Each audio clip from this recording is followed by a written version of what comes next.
Hey, hey, hey! Good evening guys. So ayan na nga, naisipan ko lumabas at pupunta ako ng market. Yes guys, pupunta ako ng market.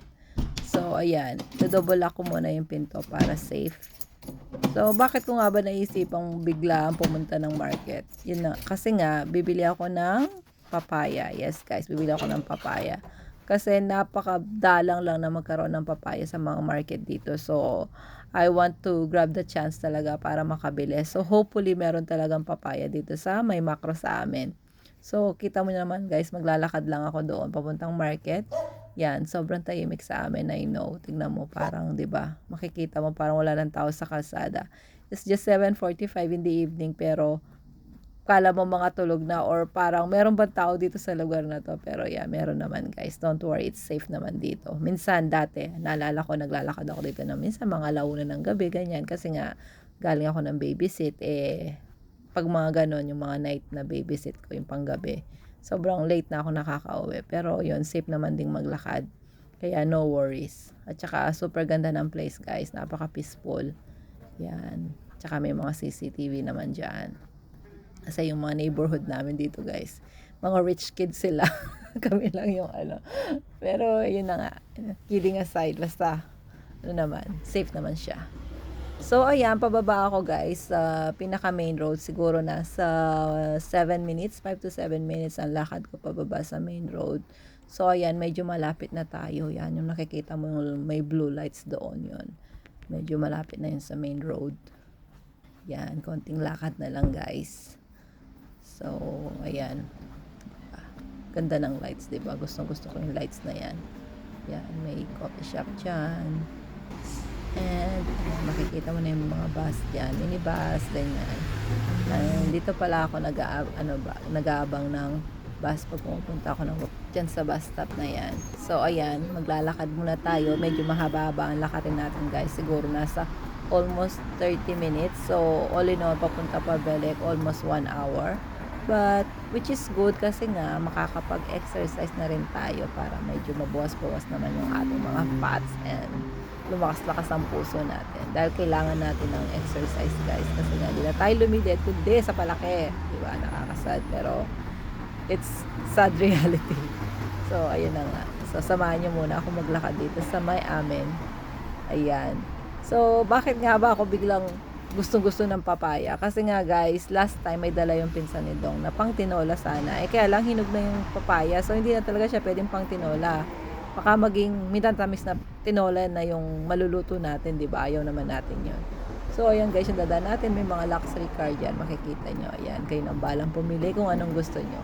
So yun na nga, balik na nga tayo. So after that night talaga na nung pagkain namin ng papaya na yun. So sabi ko kay Papa Dong the next day, sabi ko, Dadat, try mo naman magpabili ng papaya diyan sa inyo, sa may macro diyan sa inyo, doon sa workplace nila. Kasi baka meron pa ako. So ayun, meron naman ngang nabili yung pinsan niya, meron pang isa. Last na daw yon, pinagpilian na. Pero okay pa naman siya, kaya lang medyo maliit na yung size niya, hindi na siya, tsaka medyo ano na. Pero masarap pa naman guys. Kaya lang, ito nga, naubos ko na siya. So sabi ko, paano kaya kung i-try kong bumaba dito? So yan, bigla ko nga naisipan, bumaba, i-try ko dito sa may macro sa amin. Kaya ayan, bigla akong napababa, napalakad papunta dito sa may macro sa amin. So good luck to me guys, okay? Sana talaga meron. So ayan na nga, makikita nyo malapit na tayo sa may dagat, yan, seaside. 'Di ba? Ang ganda na guys, ang ganda ng lugar, 'di ba? So alam mo yung kahit naglalakad ka, na-enjoy mo lang yung paglalakad mo, hindi mo mafe-feel na uy, ang haba na pala na nilakad mo kasi nga sobrang maganda yung view, may enjoy mo siya, kaya masarap maglakad talaga dito. Kaya marami ding nagwo-walking dito. Actually dati madalas kami noon nila papadong maglakad dito, running ganyan. Para nga exercise. Kaya lang ngayon dahil hindi kami nagsasabay ng time, alos pang gabi si Papa Dong, ako naman sa kaya hindi na kami nakakapagsabay para mag-walking dito. Anyway, yan, bigla ko naisipan. So, yan, enjoy ko lang din naman guys. Na-enjoy ko naman din yung paglalakad kahit medyo malayo-layo. Ayan, nakita niyo na yung macro center. Ayan na guys, malapit na tayo. So, sana talaga meron, no? Yan, kasi sobrang magki-crave talaga ako dito sa papaya dahil hindi ako nakakain sa Pilipinas. So, ayan.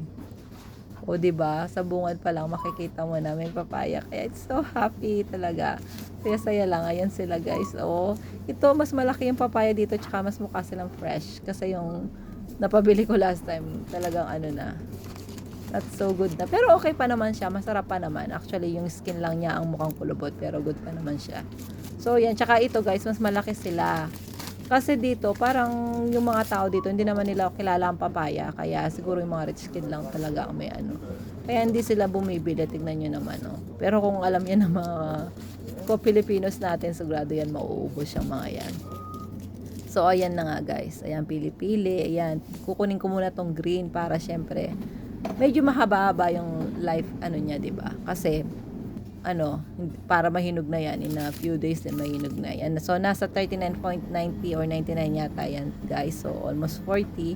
So sa pera natin siguro mga nasa 80 pesos, which is napakamura talaga kasi yung organic daw, sabi nila is nasa 180, eh di nasa 360 na yun sa atin, 'di ba? Eh kalahati lang yun dahil nga daw organic, kaya yung sobrang mahal. So yan, magbabayad na tayo, guys.